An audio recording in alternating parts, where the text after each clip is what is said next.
ನಿರೀಕ್ಷೆಯಂತೆ ಭಾರತ ಜಿಂಬಾಬ್ವೆ ಎದುರು ಜಯ ದಾಖಲಿಸಿದೆ. ಪುಣ್ಯಕ್ಕೆ ಸೌತ್ ಆಫ್ರಿಕಾ ವೆಸ್ಟ್ ಇಂಡೀಸ್ ಎದುರು ವಿನ್ ಆಗಿರೋದ್ರಿಂದಾಗಿ ರನ್ ರೇಟ್ ಗಣನೆಗೆ ಬರುವುದಿಲ್ಲ. ಸೊ ಭಾನುವಾರ ಡಿಸೈಡ್ ಆಗ್ತದೆ ಇನ್ನೊಂದು ತಂಡವಾಗಿ ಭಾರತ ಹೋಗ್ತದೆ ಸೆಮಿಫೈನಲ್ಗೆ ಅಥವಾ ವೆಸ್ಟ್ ಇಂಡೀಸ್ ಹೋಗ್ತದೆ ಅಂತ. ನಮಸ್ಕಾರ, ಇಲ್ಲಿ ಜನಾರ್ದನ್ ಸರ್ ಮಾತಾಡ್ತಾ ಇರೋದು. ಕುಶಲವೇ, ಕ್ಷೇಮವೇ, ಸೌಖ್ಯವೇ? Welcome back to Ganesh Karanth cricket talks YouTube channel. ಒಂದು 90,000 ಸಬ್ಸ್ಕ್ರೈಬರ್ಸ್ ಆಗ್ತಾರೆ ಅಂತ ಅಂದ್ಕೊಂಡಿದ್ದೆ, ಆಗ್ತಾ ಇಲ್ಲ. 89,000 ಅದ್ರಾಗಲಿ. ಎಸ್, ಪ್ಲೀಸ್ ಸಬ್ಸ್ಕ್ರೈಬ್ ಆಗಿರೋದೇ ವಿಡಿಯೋ ನೋಡ್ತೀವಿ, ಸಬ್ಸ್ಕ್ರೈಬ್ ಆಗಿ. ಇವತ್ತು ಭಾರತ ಅಂದ್ರೆ ಗುಬ್ಬಿ ಮೇಲೆ ಬ್ರಹ್ಮಾಸ್ತ್ರ ಅಂತ ಹೇಳ್ತಾರಲ್ಲ, ಸೊ ಅವರಿಗೆ ಎಲ್ಲ ಈಗ ಟ್ರಾಲು ಗೀಲು ಎಲ್ಲ ನೋಡಿ ಲಾಸ್ಟ್ ಮ್ಯಾಚಲ್ಲಿ ಹೀನಾಯವಾಗಿ ಸೋತಿದ್ದೇವಲ್ಲ, ಸೊ ಆ ಒಂದು ಹತಾಶೆ, ಅವಮಾನ ಅದನ್ನು ಒಂದು ತೀರಿಸ್ಕೊಳ್ಬೇಕಲ್ಲ ಈಗ. ಸೊ ಜಿಂಬಾಬ್ವೆ ಎದುರು ಫಸ್ಟ್ ಬ್ಯಾಟಿಂಗ್ ಸಿಕ್ಕಿತ್ತು, ಟಾಸ್ ಗೆದ್ದದು ಜಿಂಬಾಬ್ವೆ ನಾಯಕ. ಅವ್ರು ಹೇಳಿದರು ಇಲ್ಲ, ನಾವು 254 ಹೊಡಿಸ್ಕೊಂಡಿದ್ದೇವೆ ವೆಸ್ಟ್ ಇಂಡೀಸ್ ಎದುರು, ನಮಗೆ ಸಮಾಧಾನ ಇಲ್ಲ, ಅದಕ್ಕಿಂತ ಸಹ ಜಾಸ್ತಿ ಹೊಡಿಸ್ಕೊಳ್ಬೇಕನ್ನೋ ಮನಸ್ಸಾಗ್ತಾ ಉಂಟು. ಸೊ ನಾವು ಮತ್ತೆ ಪುನಃ ಫಸ್ಟ್ ಬೌಲಿಂಗೇ ಮಾಡ್ತೇವೆ, ಫಸ್ಟ್ ಬ್ಯಾಟಿಂಗ್ ಭಾರತ ಮಾಡಲಿ ಅಂತ. ಭಾರತದ ಕ್ಯಾಪ್ಟನ್ ಸೂರ್ಯಕುಮಾರ್ ಯಾದವ್ ಅವರು ಕೂಡ ಹೇಳಿದರು ಎಂತ ಅಂದರೆ, ಓಕೆ ನಾವು ಬ್ಯಾಟಿಂಗ್ ಮಾಡಬೇಕಂತವೇ ಇದ್ವಿ, ಸೊ ಪರವಾಗಿಲ್ಲ ನಾವು ಬ್ಯಾಟಿಂಗೇ ಮಾಡ್ತೇವೆ ಅಂತ. ಏನು ಹೇಳ್ತಿದ್ದೇನೆ, ಪುಣ್ಯ ಒಂದು ರನ್ ರೇಟ್ ಗಿನ್ ರೇಟ್ ಏನೂ ಒಂದು ಟೆನ್ಷನ್ ಇಲ್ಲ, ಸೌತ್ ಆಫ್ರಿಕಾ ವಿನ್ ಆಗಿದೆ. ಅದು ಯಾಕೆ ಮತ್ತೆ ಹೇಳ್ತಿದ್ದೇನೆ ಅಂತಂದರೆ ನನಗೆ ಸಿಟ್ಟು ಬಂದಿದೆ, ಅದರ ಬಗ್ಗೆ ನಾನು ನೆಕ್ಸ್ಟ್ ಮಾತಾಡ್ತೇನೆ.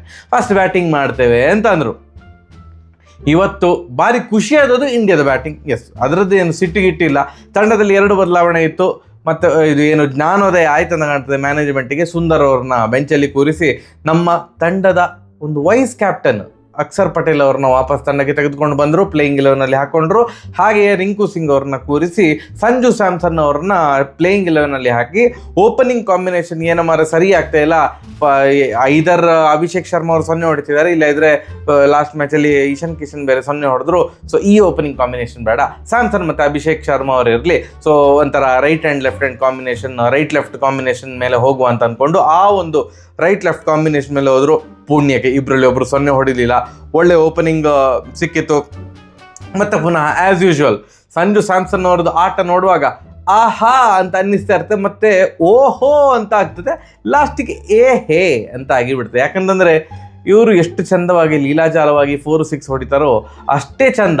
ಅಂದರೆ ನಾವು ಇದು ಒಳ್ಳೆ ಈಗ ಇನ್ನಿಂಗ್ಸ್ ಬರ್ತದೆ ಅಂತ ಇರುವಾಗಲೇ ಹೀಗೂ ಕೂಡ ಔಟ್ ಆಗ್ಬೋದಾ, ಕೈಗೆ ಕ್ಯಾಚ್ ಕೊಟ್ಟೆಲ್ಲ ಔಟ್ ಆಗ್ತಾರಲ್ಲ ಇವರಾಗೇ ಔಟ್ ಆಗ್ತಾರಲ್ಲ ಅಂತ ಅನ್ನಿಸ್ತದೆ. 15 ಬಾಲಿಗೆ 24 ರನ್. ಅಭಿಷೇಕ್ ಶರ್ಮಾ ಅವರ ಮೇಲಿದ್ದ ಪ್ರೆಷರನ್ನು ಖಂಡಿತವಾಗಿ ಸಹ ಸ್ಯಾಮ್ಸನ್ ಅವರು ತೆಗೆದುಹಾಕಿದ್ರು. ಒಳ್ಳೆ ಆಟ ಆಡಿದರು. ಆ್ಯಂಡ್ ಈವನ್ ಅವರು ಔಟ್ ಆಗಿ ಹೋದ್ಮೇಲೂ ಕೂಡ ಡಗ್ಔಟಲ್ಲೆಲ್ಲ ಥಮ್ಸ್ ಅಪ್ ಹಾಗೀಗೆಲ್ಲ ಮಾಡ್ತಾಯಿದ್ರು. ಅಂದರೆ ಮೇ ಬಿ ಅದೇ ಥರದ ಇನ್ನಿಂಗ್ಸ್ ಎಕ್ಸ್ಪೆಕ್ಟ್ ಮಾಡ್ತಿದ್ರ ಅಂತ, ನೀವು ಹೋಗಬೇಕು, ಹೊಡಿಬೇಕು, ಔಟ್ ಆಗಬೇಕು, ಬರಬೇಕು ಅಂತ. ಅದಾದಮೇಲೆ ಅದೇ ಮೊಮೆಂಟಮ್ ಎಲ್ಲಿ ಕೂಡ ಬೀಳಲಿಲ್ಲ. ಇವತ್ತು 4 ವಿಕೆಟ್ ಹೋದದ್ದು. ಯಾರೆಲ್ಲ ಬ್ಯಾಟಿಂಗ್ ಮಾಡಿದ್ದಾರೆ ಎಲ್ಲರೂ ಕೂಡ 150+ ಸ್ಟ್ರೈಕ್ ರೇಟಲ್ಲಿ ಸೂಪರಾಗಿ ಆಡಿದ್ದಾರೆ. ಏನು ಸ್ಯಾಮ್ಸನ್ ಅವರು 15 ಬಾಲಿಗೆ 24 ರನ್. ಅಭಿಷೇಕ್ ಶರ್ಮಾ ಅವರ ಬ್ಯಾಟಿಂದ ಅಂತೂ ಇಂತೂ ರನ್ ಬಂತು. ಯಮ್ಮ ದೇವ, ಸೂರ್ಯ ಇವತ್ತಿಯಲ್ಲಿ ಹುಟ್ಟಿದ ಮಾರೆ, ವಾಪಸ್ ಪೂರ್ವದಲ್ಲಿ ಹುಟ್ಟಿದ್ದ ಅಂತ. ಯಾಕಂತಂದರೆ ಇಷ್ಟು ದಿನ ಸೂರ್ಯ ಅಂತ ಪಶ್ಚಿಮದಲ್ಲಿ ಹುಟ್ಟಿದ್ದಾನ ಅಂತ ಅನ್ನಿಸ್ತಾ ಇತ್ತು. ಅಭಿಷೇಕ್ ಶರ್ಮಾ ಅವರ ಬ್ಯಾಟಿಂಗ್ ನೋಡಿ ಅಂತೂ ಇಂಥ ರನ್ ಬಂತು. 30 ಬಾಲಿಗೆ 55 ರನ್, 4 4, 4 6. ಫ್ಲೂಯೆಂಟ್ ಇನ್ನಿಂಗ್ಸ್ ಅಂತ ನಾನು ಹೇಳೋದಿಲ್ಲ, ಯಾಕಂತಂದರೆ ಸುಮಾರು ಬಾಲು ಈಗ 2 ಫೀಲ್ಡರ್ ಮಧ್ಯದಲ್ಲಿ ಬೀಳೋದು ಅದೆಲ್ಲ ಆಗ್ತಾ ಇತ್ತು. ಬಟ್ ಸ್ಟಿಲ್ ಬ್ಯಾಟಿಂಗಿಂದ ಅಂದರೆ ಒಂದಿಷ್ಟು ರನ್ ಬಂತಲ್ಲ ಅವರ ಬ್ಯಾಟಿಂದ, ಅದೇ ಒಂದು ಖುಷಿಯ ವಿಚಾರ. ಅದು ಅವರ ಸೆಕೆಂಡ್ ಸ್ಲೋವೆಸ್ಟ್ 50 ಅಂತೆ. 24 ಬಾಲಿಗೆ ಏನೋ ಹೊಡೆದದ್ದು ಇವತ್ತು, 25 ಬಾಲಿಗೆ 50 ಹೊಡೆದಾಗ ನಾನು ಸೆಕೆಂಡ್ ಸ್ಲೋವೆಸ್ಟ್ 50ಯಾ ಅಣ್ಣಂದು. ದೇವರೇ, ಹಾಗಾದರೆ ಎಷ್ಟು ಯಾವ ರೇಂಜಿಗೆ ಚರ್ಚ್ತಾ ಇದ್ರಂತ ಇಮ್ಯಾಜಿನ್ ಮಾಡಿ. ಅಂದರೆ ಪೀಕ್ ಫಾರ್ಮಲ್ಲಿದ್ದಾಗ ಈಗ ಫಾರ್ಮ್ ನಿಧಾನವಾಗಿ ಕಂಡುಕೊಳ್ತಾ ಇದ್ದಾರೆ. ಆ್ಯಂಡ್ ಈಶಾನ್ ಕಿಶನ್ ಅವರು ಕೂಡ ಚೆಂದ ಮಾಡಿ ಆಡಿದ್ರು. 24 ಬಾಲಿಗೆ 38 ರನ್ನು. ಫೀಲ್ಡಿಂಗ್ ಅಷ್ಟು ಹೇಳಿಕೊಳ್ಳುವಷ್ಟು ಒಳ್ಳೆದಿರಲಿಲ್ಲ ಜಿಂಬಾಬ್ವೆದು. ಅದಾದಮೇಲೆ ಸೂರ್ಯಕುಮಾರ್ ಯಾದವ್ ಅವ್ರದ್ದಂತೂ 250 ಹತ್ತಿರ ಸ್ಟ್ರೈಕ್ ರೇಟ್. ಏನು 13 ಬಾಲಿಗೆ 33 ರನ್ನು. ಕೊನೆಗೆ ಪಾಂಡ್ಯ ಅವರು ಒಂದು ಹೊಡೆದದ್ದು. ತಿಲಕ್ ವರ್ಮ ಅವ್ರಿಗೆ ಅಂತೂ ಇಂತು ಮತ್ತೆ ಪುನಃ ಅವರಿಗೆ ಜ್ಞಾನೋದಯ ಅಂತ ಕಾಣ್ತದೆ. ಯಾಕಂತಂದರೆ 1 ಡೌನಲ್ಲಿ ಆಡಿಸಿದ್ರು ಅವರನ್ನು. ಇವತ್ತು 3 ಡೌನ್ ಕಳಿಸಿದ್ರು. 3 ಡೌನು 4 ಡೌನ್ ಅಂತ ಅಂದ್ಕೊಳ್ತೇನೆ.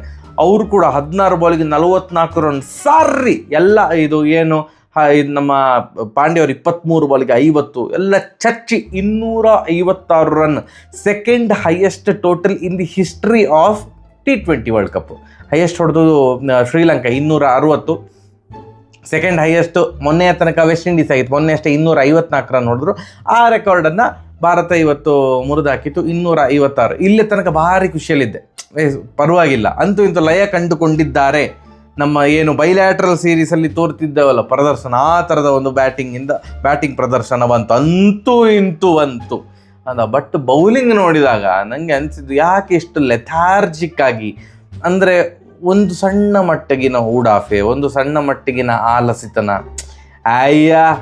ಕೇಸ್ ಮಾಡಲಿಕ್ಕೆ ಆಗೋದಿಲ್ಲ, ನಾವು ಯಾಕೆ ಇಷ್ಟೆಲ್ಲ ಟೆನ್ಷನ್ ಮಾಡಿಕೊಳ್ಬೇಕು, ಯಾಕೆ ನಾವು ಸುಸ್ತು ಮಾಡಿಕೊಳ್ಬೇಕು, ಆರಾಮ್ಸೆ ಹಾಕುವ, ಹೇಗೋ ವಿನ್ ಆಗ್ತೀವಿ, ರನ್ ರೇಟ್ ಕೂಡ ಏನು ಮ್ಯಾಟರ್ ಆಗೋದಿಲ್ಲ, ಯಾಕೆ ಒದ್ದಾಡಬೇಕು, ಗೋ ಫಾರ್ ದ ಕಿಲ್ ಅಂತಲೇ ಹೇಳ್ತಾರಲ್ಲ, ಯಾಕೆ ಗೋ ಫಾರ್ ದ ಕಿಲ್, ಏನು ಬೇಡ, 20 ಓವರ್ ಹೇಗೋ ಒಂದು ಓವರ್ ಹಾಕಿದ್ರಾಯ್ತು ಅನ್ನುವಂಥ ಏನೋ ಒಂದು ಚಿಕ್ಕ ಆಲಸಿತನ ನನಗೆ ಹಾಗೆ ಅನಿಸಿದ್ದು. ಮ್ಯಾಚ್ ನೋಡುವಾಗ ಹಾಗೆ ಅನಿಸಿತ್ತು. ಅಂದರೆ ವಿನ್ ಆಗ್ತೇವೆ ಅಂತ ಗೊತ್ತಿತ್ತು, ಇವರು ಜಿಂಬಾಬ್ವೆಗೆ ಅಷ್ಟೆಲ್ಲ ಹೊಡಲಿಕ್ಕೆ ಆಗೋದಿಲ್ಲ ಅನ್ನೋದು ಜಿಂಬಾಬ್ವೆಗೂ ಗೊತ್ತುಂಟು, ಅಲ್ಲ ಬೇರೆಯವರಿಗೆಲ್ಲ, ಜಿಂಬಾಬ್ವೆಗೂ ಗೊತ್ತುಂಟು ನಮ್ಗೆ ಅಷ್ಟೆಲ್ಲ ಹೊಡಲಿಕ್ಕೆ ಆಗೋದಿಲ್ಲ ಅಂತ.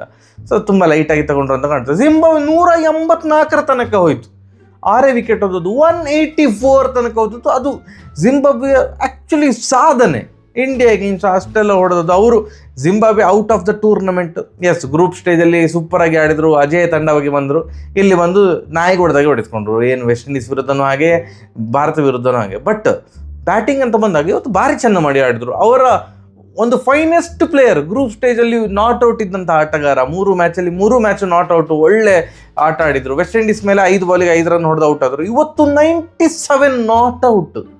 ಬೆನ್ನೆಟ್ ದೇವ 1 ಪಾಯಿಂಟ್ ಆಫ್ ಟೈಮಲ್ಲಿ 23 ಬಾಲಿಗೆ 25 ರನ್ ಹೊಡೆದು, ರನ್ನ ಬಾಲ್ ಇನ್ನಿಂಗ್ಸ್. ಇವರು ಬರೀ ಆ್ಯಂಕರ್ ಇನ್ನಿಂಗ್ಸ್ ಮಾಡಲಿಕ್ಕೆ ಮಾತ್ರ ಫಿಟ್ ಮಾರ್ರೆ, ಅವರ ಸುತ್ತ ಬೇರೆಯವರೆಲ್ಲ ಹೊಡಿಬೇಕು, ಇವರಿಗೆ ಹೊಡಿಲಿಕ್ಕೆ ಬರೋದಿಲ್ಲ. ಟೂರ್ನಮೆಂಟಲ್ಲಿ ಒಂದೇ ಒಂದು 6 ಹೊಡಿಲಿಲ್ಲ. ಈವನ್ ಕಾಮೆಂಟ್ರಿಯಲ್ಲಿ ಹೇಳ್ತಿದ್ರು, ಇವರು ಆ್ಯಕ್ಚುಲಿ ಒಂದೇ ಒಂದು 6 ಹೊಡಿಲಿಲ್ಲ, ಟೂರ್ನಮೆಂಟಲ್ಲಿ ಟ್ರೈ ಮಾಡ್ತಾ ಇದ್ದಾರೆ. ಬಟ್ ಇನ್ನು ಸಹ ಯಂಗ್ ಆಗ್ತದೆ, ನಿಧಾನಕ್ಕೆ ಆಗ್ತದೆ. ನಿಧಾನ ಅಲ್ಲ, ಇವತ್ತೇ 6 ಬಂತಲ್ಲ, 6 6, 8-4, 6 6, 97 not out, 59 balls. Fantastic innings. ಉಳಿದವರಿಂದ ಅಷ್ಟು ದೊಡ್ಡ ಇನ್ನಿಂಗ್ಸ್ ಬರಲ್ಲ. ರಾಜ ಚೆಂದ ಮಾಡಿ ಆಡಿದರು, ಬಟ್ ಅಷ್ಟು ದೊಡ್ಡ ಇನ್ನಿಂಗ್ಸ್ ಬರಲಿಕ್ಕಾಗಲಿಲ್ಲ ಇವರ ಥರದ್ದು ಇನ್ನಿಂಗ್ಸು. ಬಟ್ ನಮ್ಮ ಬ್ಯಾಟಿಂಗಿಗೆ ಕಂಪೇರ್ ಮಾಡಿದೆ, ನಮ್ಮದ್ರಲ್ಲಿ 55 ಹೊಡೆದಂಥ Abhishek Sharma highest score, next highest score Pandya 50 not out. But ಇವ್ರದ್ದು 97, ಪುಣ್ಯ 100 ಹೊಡೆದಿಲ್ಲ. ಇಲ್ಲಿ ನಮ್ಗೆ ಬೇಕಿತ್ತ, ನಮ್ಮ ಎಗೇನ್ಸ್ಟು ಜಿಂಬಾಬ್ವೆ ಪ್ಲೇಯರ್ ಎಲ್ಲ 100 ಹೊಡಿತಿದ್ದಾರೆ ಅಂತ ಅದೊಂದು ನಮ್ಗೆ ಹೇಳಲಿಕ್ಕೆ ಒಂಥರ ಅನ್ನಿಸ್ತದೆ. ಕೊನೆಗೆ ದೂಬೆ ಅವರಿಗೆ ಓವರ್ ಕೊಡ್ತಾ ಇದ್ದಾರೆ. ದೂಬೆ ಅವ್ರದ್ದು ಓವರ್ ನೋಡಿ ನನಗೆ ಮನಸ್ಸಿಗೆ ಇಲ್ಲಿ ಎಲ್ಲ ಕಡೆ ಅಟ್ಯಾಕ್ ಆಯ್ತು, ಇಲ್ಲಿ ತಲೆ ಎಲ್ಲ ಕಡೆ ಅಂತ. ದೇವರೇ, 2 ಓವರಿಗೆ 46 ರನ್, ಎಷ್ಟು ನೋ ಬಾಲ್, ಎಷ್ಟು ವೈಡ್. ಆ ಬೆನ್ನೆಟ್ ಆ ಕಡೆ ಹೋದರೆ, ಅಂದರೆ ಪಿಚ್ ದಾಟಿ ಆ ಕಡೆ ಹೋಗಿದ್ದಾರೆ, ವಿಕೆಟ್ ಕಾಣ್ತಾ ಉಂಟು, 3 ವಿಕೆಟ್. ಇಲ್ಲಿ ನಾ ಇದ್ದೇನೆ, ನಂಗೆ ಹೊಡಿ ಹಾಕೊಂಡು ಅಂತ ಬಾಲ್, ಅಂದರೆ ವಿಕೆಟ್ ಹೇಳ್ತಾ ಉಂಟು ಬಾಲಿಗೆ. ಇಲ್ಲ, ಬೆನ್ನೆಟ್ ಎಲ್ಲಿ ಹೋಗಿದ್ದಾರೆ, ಅಲ್ಲಿ ಹಾಕ್ತಾ ಇದ್ದಾರೆ, ಪಿಚ್ಚಿಂದ ಹೊರಗಡೆ ಬಾಲ್ ಪಿಚ್ ಆಗ್ತಾ ಉಂಟು, ಅದು ನೋ ಬಾಲು, ಮತ್ತೆ ವೈಡ್ 6. ದೇವರೇ, ಫಸ್ಟ್ ಓವರ್ 26 ರನ್, ಒಂದು ವೈಡ್ ಇರಲ್ಲ, ವೈಡ್ ಕೊಟ್ಟರು, ಫ್ರೀ ಹಿಟ್ ಕಂಟಿನ್ಯೂ ಆಯಿತು, 6 ಬಂತು. First over 26 run, next over ಮತ್ತೆ ಪುನಃ 20 ರನ್, ಲಾಸ್ಟ್ ಓವರ್ ಮತ್ತೆ ಇದು ದೂಬೆಗೆ ಕೊಟ್ಟದ್ದು. ಅಲ್ಲಿ ಬುಮ್ರಾ ಅವ್ರದ್ದು 3 ಓವರ್ ಮಾತ್ರ ಆದದ್ದು, ಪಾಂಡ್ಯ ಅವ್ರದ್ದು 3 ಓವರ್ ಮಾತ್ರ ಆಗಿದ್ದಾಗಿತ್ತು, ಯಾರಿಗಾರು ಒಬ್ರಿಗೆ ಕೊಡ್ಬೋದಿತ್ತು. ನೋ ಚಾನ್ಸೇ ಇಲ್ಲ. ನಾನು ದೂಬೆಗೆ ಕೊಡೋದಂತ ಸೂರ್ಯಕುಮಾರ್ ಯಾದವ್ ಅವರು, ನನಗೆ ಅದೊಂದು ಬೇಸರ ಆಯ್ತು. ಈ ಟೈಮಲ್ಲೂ ಮ್ಯಾಚ್ ಪ್ರಾಕ್ಟೀಸ್ ಬೇಕಾ? ಇನ್ನು ಇರೋದು 3 ಮ್ಯಾಚ್ ಅಣ್ಣ, ಮ್ಯಾಚ್ ಪ್ರಾಕ್ಟೀಸ್ ಇಟ್ಕೊಂಡು ಎಂತ ಆಗಬೇಕು? ಇನ್ನು ಇರೋದು 3 ಮ್ಯಾಚ್. ಇದು ಇಂಡಿಯಾ ವರ್ಸಸ್ ವೆಸ್ಟ್ ಇಂಡೀಸ್, ಅದು ಒಂಥರ ಮಾಡು ಇಲ್ಲವೇ ಮಾಡಿ, ಅಂದರೆ ಕ್ವಾರ್ಟರ್ ಫೈನಲ್, ನಾಕ್ಔಟೇ ಎಲ್ಲ ಸಹ. ಔಟ್ ಆದ್ರೆ ಮನೆಗೆ, ವಿನ್ ಆದ್ರೆ ಸೆಮಿಫೈನಲ್ಲೂ ಹಾಗೆ, ಔಟ್ ಆದ್ರೆ ಮನೆಗೆ, ವಿನ್ ಆದ್ರೆ ಫೈನಲಲ್ಲೂ ಹಾಗೆ, ಔಟ್ ಆದ್ರೆ ರನ್ನರ್ ಅಪ್, ವಿನ್ ಆದ್ರೆ ಚಾಂಪಿಯನ್. ಇರೋದು 3 ಮ್ಯಾಚ್. ಇನ್ನು ಎಂತಕ್ಕೆ ಮ್ಯಾಚ್ ಪ್ರಾಕ್ಟೀಸ್ ಏನು ಬೇಡ. ನಿಮ್ಮದು ಯಾರು ಮೇಯ್ನ್ ಬೌಲರ್ಸ್ ಇದ್ದಾರೆ ಅವ್ರ ಹತ್ರ 4 ಓವರ್ ಹಾಕಿಸಿ, just go for the kill. ಈಗ ಇನ್ನೊಂದು ಯಾವುದೋ ಕ್ರಿಕ್ ಬಸ್ಸಲ್ಲಿ ನಾನು ನೋಡ್ತಾ ಇದ್ದೆ, ಅಪ್ಪಿ ತಪ್ಪಿ ಅದು ಆಗೋದಿಲ್ಲ ಅಂತೆ. ಅಪ್ಪಿ ತಪ್ಪಿ ಇಂಡಿಯಾ ವರ್ಸಸ್ ವೆಸ್ಟ್ ಇಂಡೀಸ್ ಮ್ಯಾಚೇ ಆಗಲಿಲ್ಲ. ಸಡನ್ನಾಗಿ ಮಳೆ ಬಂತು, ಮ್ಯಾಚೇ ನಡೀಲಿಲ್ಲ ಅಂತಿದ್ರೆ ಪಾಯಿಂಟ್ಸ್ ಡಿವೈಡ್ ಆಗ್ತದೆ, ಒಂದೊಂದು ಪಾಯಿಂಟ್ ನಮಗೆ ಮತ್ತೆ ವೆಸ್ಟ್ ಇಂಡೀಸ್ಗೆ ಸಿಗ್ತದೆ. ಆಗ ನಾವು ಯಾವುದನ್ನು ನೋಡ್ತೇವೆ? ಪಾಯಿಂಟ್ಸ್ ಟೇಬಲ್, ರನ್ ರೇಟನ್ನು ನೋಡ್ತೇವೆ. ಸೊ ಆಗ ರನ್ ರೇಟಲ್ಲಿ ವೆಸ್ಟ್ ಇಂಡೀಸ್ ಅವರು ಮುಂದೆ ಇದ್ದಾರೆ, ನಮ್ಮ ಮೇಲಿದ್ದಾರೆ, ಅವ್ರದ್ದು +1.7 ಏನೋ ಉಂಟು. ಇವತ್ತು ಅಷ್ಟು ಅತ್ಯದ್ಭುತ ಅವಕಾಶ ಇತ್ತು, 256 ರನ್ ಹೊಡೆದು ಅದ್ಭುತ ಅವಕಾಶ. ಜಿಂಬಾಬ್ವೆನ ಭಯಾನಕ ಚಿಕ್ಕ ಸ್ಕೋರಿಗೆ ಕಟ್ಟಿ ಹಾಕಿದ್ದಿದ್ರೆ ನಮ್ಮ ರನ್ ರೇಟ್ ಎಷ್ಟು ಮೇಲೆ ಹೋಗ್ತಿತ್ತೆ ಗೊತ್ತಿಲ್ಲ, ಲೆಕ್ಕ ಮಾಡಿ ನೋಡಲಿಲ್ಲ. ಬಟ್ ಈಗ ಕೇವಲ 72 ರನ್ನಿಂದ ವಿನ್ ಆಗಿರೋದ್ರಿಂದಾಗಿ ನಮ್ಮ ರನ್ ರೇಟ್ ಇನ್ನೂ ಕೂಡ ಮೈನಸಲ್ಲಿ ಉಂಟು, -0.1. ಸೊ ಮಳೆಯೆಲ್ಲ ಬರೋದಿಲ್ಲ ಅಂತೆ ಸಂಡೇ, ಬಟ್ ಮಳೆ ಏನಾದ್ರು ಬಂದರೆ ಆಗ ಬಾಯ್ ಪಡ್ಕೊಳ್ಬೇಕು, ಅಯ್ಯೋ ಜಿಂಬಾಬ್ವೆ ವಿರುದ್ಧ ನಮಗೊಂದು ಚಾನ್ಸ್ ಇತ್ತಲ್ಲ ಅಂತ. ಸೊ ನಮಗೆ ಭಾರತದ ಬೌಲಿಂಗ್ ನೋಡಿದಾಗ ಬೇಗ ಮ್ಯಾಚ್ ಮುಗಿದ್ರೆ ಸಾಕು ಮಾರ ಅಂತ ಅನಿಸುವಷ್ಟು ನನಗೆ ಇವತ್ತು ಬೇಜಾರು ಬಂತು. ನಿಮಗೆ ಬೇಜಾರು ಬರದೇ ಇರ್ಬೋದು, ಒಬ್ಬೊಬ್ಬರ ಒಪಿನಿಯನ್ ಒಂದೊಂದ್ಸಲ ಚೇಂಜ್ ಆಗ್ತಾ ಇರ್ತದೆ. ನಿಮ್ಗೇನು ಅನಿಸುತ್ತೆ ಅಂತ ಕಮೆಂಟ್ ಸೆಕ್ಷನಲ್ಲಿ ತಿಳಿಸಿ. ಬಟ್ ಇವರು ಈ ಥರ ಬೌಲಿಂಗ್ ಮಾಡಿದ್ದು ನೋಡಿ ನನಗೆ ಒಂಚೂರು ಭಯ ಆಗ್ತಾ ಉಂಟು. ವೆಸ್ಟ್ ಇಂಡೀಸ್ ನಾಡ್ದು ಏನಾದ್ರು ಫಸ್ಟ್ ಬ್ಯಾಟಿಂಗ್ ಮಾಡಿ 300 ರನ್ ನೋಡಿದ್ರೆ ಮಾರಿ ಈ ಬೌಲಿಂಗ್ ಅಟ್ಯಾಕ್ ಮೇಲೆ ಇಷ್ಟು ಲೈಟಾಗಿ ತಗೊಳ್ಳೋದೇ ಇರಲಿ, ನಮ್ಮ ಬೌಲರ್ಸ್ ಇಷ್ಟು ಲೈಟಾಗಿ ನಾಡ್ದು ತಗೊಳ್ಳೋದೇ ಇರಲಿ, ಜಿದ್ದಿಗೆ ಬೆದ್ದವ್ರ ಥರ ನಾಡ್ದು ಬಾಲ್ ಹಾಕಲಿ, ನಾವೇ ವಿನ್ ಆಗುದ, ಸೆಕೆಂಡ್ ಟೀಮ್ ಆಗಿ ನಾವು ಹೋಗ್ತೇವೆ ಸೆಮಿಫೈನಲ್ಗೆ, ಸರಿಯಾಗಿ ಬರುವ. ನಮಸ್ಕಾರ. ಆ್ಯಂಡ್ ನಾಳೆ ಮತ್ತು ನಾಡಿದ್ದು ನೈಟ್ ವಿಡಿಯೋ ಬರೋದಿಲ್ಲ, ಬೆಳಿಗ್ಗೆ ವಿಡಿಯೋ ಬರ್ತದೆ. ನಾಳೆದು ವಿಡಿಯೋ ನಾಡ್ದು ಬೆಳಿಗ್ಗೆ ಬರ್ತದೆ, ನಾಡಿದ್ರ ವಿಡಿಯೋ ಅದರ ಅಂದರೆ ನೆಕ್ಸ್ಟ್ ಡೇ ಮಾರ್ನಿಂಗ್ ಬರ್ತದೆ. ಸರಿಯಾಗಿ ಬರುವ. ನಮಸ್ಕಾರ.